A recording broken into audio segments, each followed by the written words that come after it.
I tell my sister, I will no longer provide you with breast milk. I just can't take it emotionally anymore. And now my family's making me out to be the bad guy. That's our premiere story, and I can't wait to jump into it. After that, we have a Karen story that you're going to want to stick around for. My name's Mr. Reddito. If you're new to the channel, check it out. We do daily stories on 2 different channels. Click that subscribe, and let's jump right into story number 1. I, 28 female, had a stillbirth 5 weeks ago. My sister gave birth to a healthy baby boy 4 weeks ago. After my stillbirth, I was producing milk and pumping, and my sister could not breastfeed after her son was born. Formula shortage was awful, and I was literally throwing my milk away. So I offered it to my sister, and she gladly accepted. I was advised by the doctors to pump for 3 weeks after the stillbirth to prevent problems for me, and then stop. Otherwise, I'd just keep producing milk. Due to the formula shortage, I've been pumping for 5 weeks now, to give them milk to my sister. Now that there's more formula in stock and she's been able to go buy it, I told her I'll stop pumping. She told me her son has stomach problems after the formula and asked me just to keep pumping. I told her I emotionally cannot handle it any longer. She said I'm being selfish and she already has to feed her son by a bottle because, well, she had first suggested I just nurse him on his daily feedings at least. We live next door, but I refused. I told her I'm sorry, I can pump for a few more days so she can put some in the freezer and have some backup until she finds a better formula. But she said breast milk is the healthiest and I should just help her out. She called me a selfish a-hole and said that I am the embodiment of a misery loves company. My mother feels I should help my own sister out. My husband said my sister is way out of line.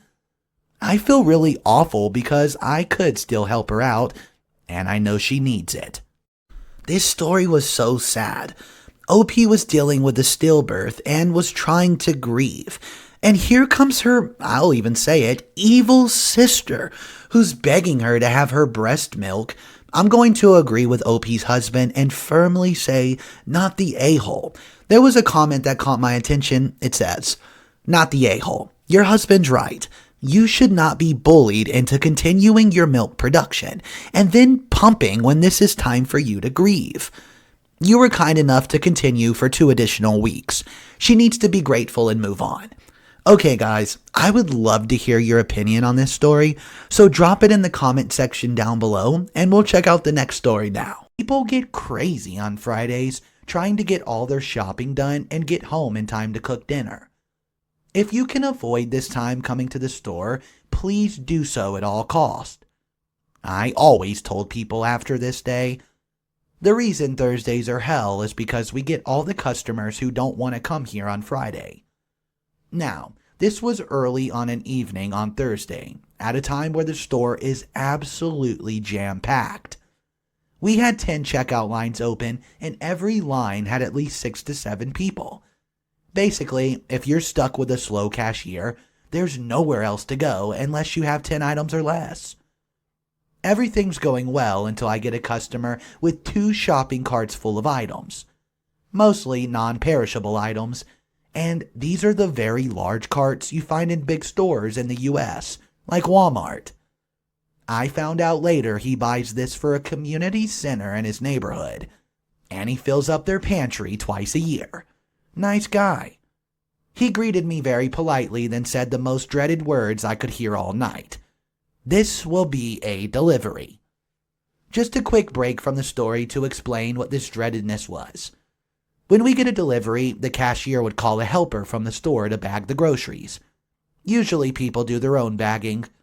The bag would then be placed in plastic containers, and containers would then be placed on top of each other and taken to the back refrigerator until delivery. A regular delivery is usually between 3 to 5 crates. Each crate has a number, which then I have to input all of them into the computer, along with correct delivery address, phone number, and a printout with the receipt, and place copies in the crates. Even for a small delivery, this always takes extra time. Okay, back to the story. This guy has 2 full carts and wants to do a delivery. I say sure, no problem. Then I turn to everyone else in line and let them know that this is a delivery. It's going to take just a bit longer than usual, and I apologize for any delay this may cause. We always do this so customers will be aware of the delay, and can move to another cache if they are in a hurry. This is when the whole line groans simultaneously. I don't blame them. There was nowhere else to go, and I could see every one of them cranking their necks to check out other lines, and they all decide to stay. So, I start scanning as fast as I can. I'm pretty good with numbers, so even though it's my 4th day, I remember many of the codes and things are moving rather quickly.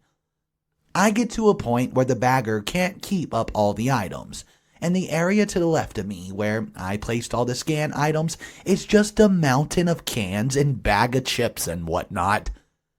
I can't even scan another item because they're following back on my scale.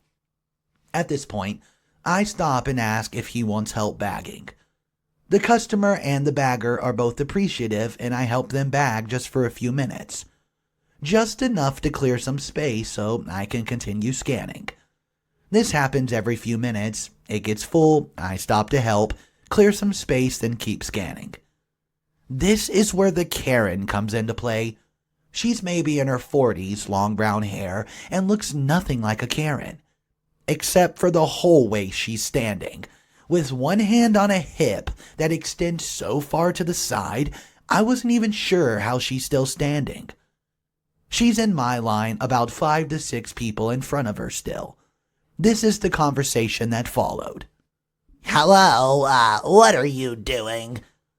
Me not answering because I did not think she was talking to me, and I keep scanning. Excuse me, what kind of cashier are you?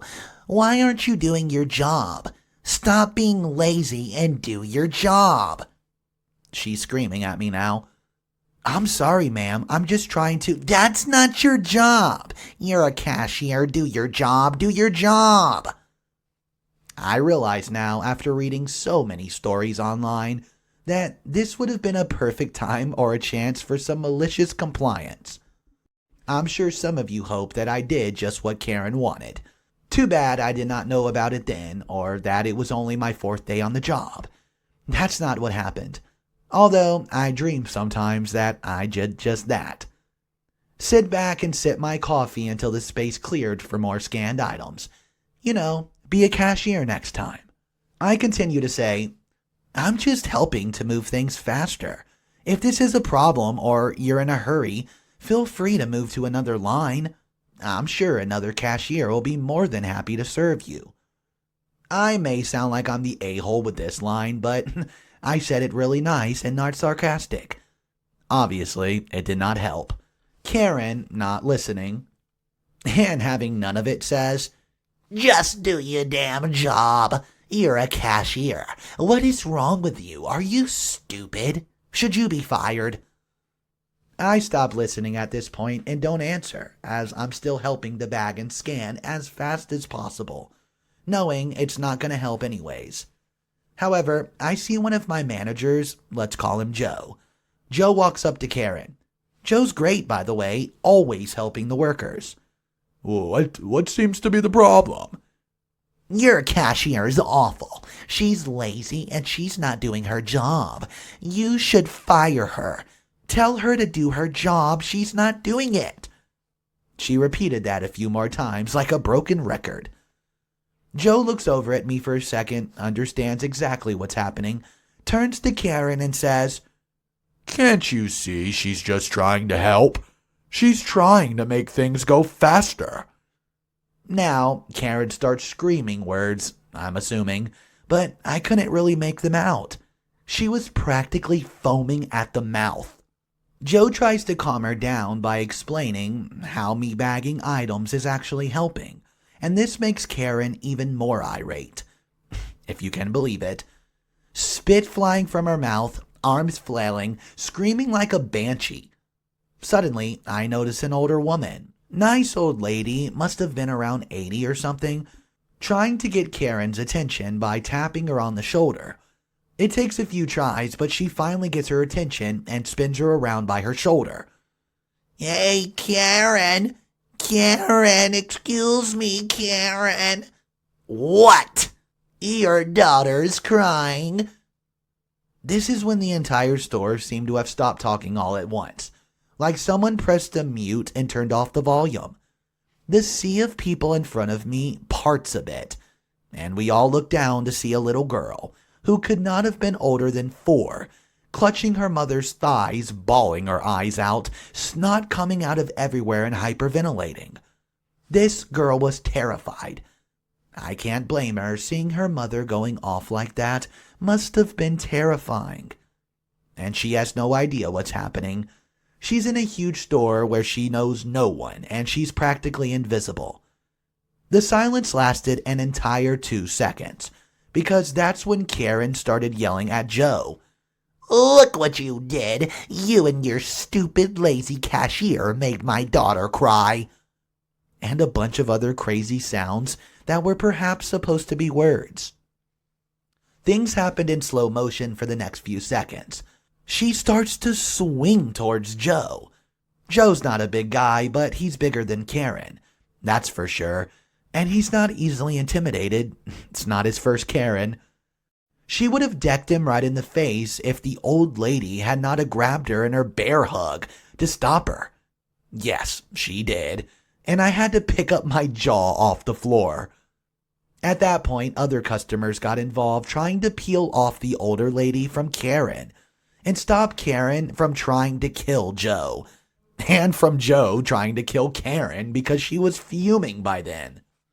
At this point, I saw mall security storm the castle. Our store was inside a mall, and the sea of people just surround Karen, and I couldn't really see much anymore. Kind of like a football player when there's a fumble and they just jump on the ball. By the sounds of yelling and getting further and further away, I figured Karen was being led either to the back office or to the mall security office, aka mall jail. This entire time this is happening, I'm still bagging and scanning items. I'm about halfway through the customer's purchase. I finish up with him with no more problems. He was very nice and thanked me profusely for helping with the bags, even though, technically, it wasn't part of my job. He said I was the fastest and nicest cashier he's ever had the pleasure of meeting. I was just happy to help. No one else in my line complained, and I actually got compliments from people about keeping my composure. Apparently, many cashiers in my country think it's okay to yell at customers just because of plain nastiness. I worked in customer service for many years prior, and I have never yelled at customers even if they deserved it. Once the rush died down a bit, I went for a break. I met another employee in the back room, and I started to tell him what just happened. And he cut me off and said, "She was yelling at you?" I heard that. Well, everyone heard that, but I had no idea what was happening. He told me police was called and Karen got escorted out of the store and the mall in handcuffs. I filled him in on everything, and we spent the next 30 minutes laughing. I don't know what happened with the child. I'm assuming they called another family to pick her up. I also don't know what happened with Karen after that, since I ended up working there for another year and never saw her. Hopefully, she learned to do her grocery shopping on Tuesday or Wednesday, or was possibly in prison. I don't know. This was the first Karen I ever had the displeasure of meeting, while working there at least, but definitely not the last. To those of you who read the entire story, thanks for sticking around through the end. I hope it was worth it and you got some sense of pleasure or justice from the result. It doesn't matter how many Karen stories I read, it's like something new always happens. What in the world? My favorite part of this story was definitely when the 80-year-old lady tackled the Karen. I was like, no way this is happening. I'm glad OP was able to continue rigging up the guy who had a delivery order, and the rest of the people in line did not give her a problem. Guys, if you were in shoes of OP and you had a Karen that just popped out of nowhere and made your day horrible, How would you go about handling it? Or have you had any Karen situations you want to share? Drop those in the comment section down below. There's still one more story left on the day, and it involves some emotional cheating. Let's go ahead and check out that story. And by the way, if you're not subscribed to the channel, you're going to want to do that as there's daily videos. Okay, here comes the next story. I've been married to my husband for a long time. We have kids, a house, and pets together. We have an active sex life, we go on dates often, and share a lot of the same hobbies. Today, he's at a pool party with our oldest son. I took our youngest to the water park in town where I ran into one of the mothers I know. We started talking and she mentioned at one point that it had been so nice to meet my husband's younger sister last week and asked if she was my sister or his. I replied that neither one of us has a sister and asked her what the woman looked like. She said she was young and petite with dark hair. I only have a much younger brother who has red hair, and he has a brother who's over 6 feet, so neither one of us have a sibling or who could be confused for a sister. He does not have any cousins, and I do, but he's not close to any of them. I'm freaking out, because obviously, the first thing my mind goes to is he's cheating. I remember him going to the park last week, and he never made any mention of meeting up with anyone or hanging out there with anyone else. My youngest son isn't old enough to tell me. I can't get through to him because his phone isn't on him since they're at the pool. So now I'm just here freaking out because my mind is going wild. Update. When he got home with our son, I simply said, "Trish said you ran into you at the park. She said you were with someone. Introduced as your sister. Who was it?" I knew something was up because he was just silent and he did not say anything. Then he just said, "Okay, we need to talk. Do you want to do this now or later?" Obviously, I said now, so he told the boys to go play downstairs. He admitted he had been planning on leaving me for, quote, a while, but he had wanted to wait for the right time to do it. He said he had met someone else who he had feelings for. He met her last year and things happened slowly. He said he never cheated on me physically, but there were a lot of times that he was doing work when he was really texting her or going into his office to FaceTime her. And they would also meet up sometimes. I asked him why he felt okay bringing our son around this person, and he said it was because our son already knew her, which is when I found out that, quote, his little sister and person he's leaving me for is our son's daycare teacher. My husband is the one who drops off every morning, so I guess that's how they met. I should have guessed something was up when he began volunteering to go pick him up as well. He seemed apologetic and kept repeating that he never did anything physical and that he wanted to remain civil for the kids. I still haven't fully processed any of this. He's living in the basement apartment until we get things figured out. Wow, man, that was a toxic story. I just don't know what I would do if I was in OP's position and found out not only was the husband cheating, but he was cheating on someone a lot younger and the daycare of his kid. Guys, let me know exactly what you would have done or what you make of this story. That's all the stories I have for you guys today. I hope you enjoyed the content. Click subscribe as I'll be here every single day. Have a wonderful night and I'll catch you tomorrow.